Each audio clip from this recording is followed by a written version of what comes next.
আমি খাইতে পারবো 100, আমার দেশে 500, বাইরে রাখকে দেন, টাকা 2 দিন পরে দিন।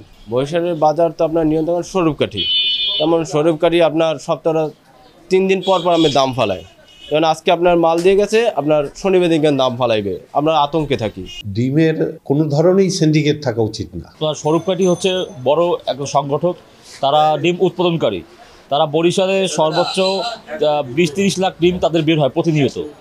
তো আমরা যারা বরিশালবাসী আছি, আমরা তাদের কাছ থেকে ক্রয় করি, কিন্তু আমরা তাদের কাছ থেকে জানতে পারি না যে আমরা কত টাকা কিনছি। আমরা এটা জানতে পারি সপ্তাহে 2 দিন, কিন্তু তার মাঝখানে যে ডিমগুলো আমরা কিনতেছি সেগুলোর সম্বন্ধে তার কোনো ধারণা আমাদেরকে দেয় না।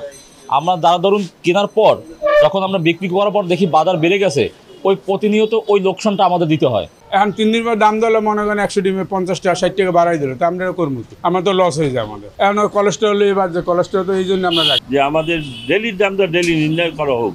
বাংলাদেশে কোনো জায়গায় ডিমের দাম 2 দিন পর বিক্রি করার দাম ফালানোর কোনো যুক্তি নাই।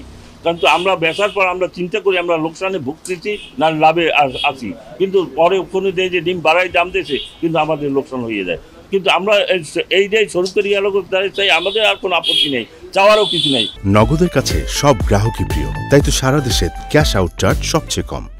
আমি যেমন একটু কেক বিস্কিট এসব বাড়াই করি, এসব অর্ডার নিতে গেলে এটা আমার দাম ঠিক রাখতে পারি না। এটা যে কোনো ব্যবসায়ীদের ক্ষেত্রেই কিন্তু, আর যারা স্বল্প পুঁজিতে ব্যবসা করে তাদের কিন্তু এটা খুব অসুবিধায় পড়তে হয়। কারণ অসাধু কিছু ব্যবসা এসে তারা যদি দীর্ঘদিন মজুত করে রাখে, সেই জন্য তো সবাই দায়ী। আর বিশেষ করে হলো বাজার যে উদ্যোগতির বিষয়টা হলো খাবারের দাম বেশি, যেটা মনে করেন করোনা 19 সালে ছিল 1800 টাকা 1700 টাকা বস্তা, এখন সেটা 3000-3200 টাকা বস্তা। ব্রয়লার ফিড এখন বর্তমানে 3600 টাকা। এই জন্যই আপনার কিছু ডিমের দাম বাড়তি।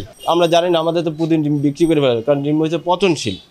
এখন ওরা কি করে সেটা ওদের দাম জিজ্ঞাসা করলে বলে যে রেট যেটা বাড়বে ওই রেটের পরে করা যাবে, কিন্তু রেট কখনো বললে ওরা বেচে না, তার জন্য আমরা আতঙ্কে থাকি। ডিমের দাম বাড়তি হইলে আমরা স্বাভাবিকভাবেই একটু খরচ বেশি হয়, যার জন্য ডিম কমিয়ে কিনে আমাদের বাড়তি খরচটা আমরা কমাই, ডিম কম ভোগ করি তখন। এছাড়া তো আর বিকল্প থাকে না মধ্যবিত্তদের। দেখা গেল 3 মাস বা 6 মাস পর যদি বাড়ে তা একটা রিজনেবল হয়, আবার পরিমাণ মতন যদি বাড়ে তাহলে একটা হয়। স্বরূপকাঠিতে আজকে যে এই সিন্ডিকেট এটা তারা 3 দিন পরে দাম নির্ধারণ করে, সেটা কোনো সময় সঠিক এবং চাষির উৎপাদন অনুসারে সেই দামটা হয় না নির্ধারণ।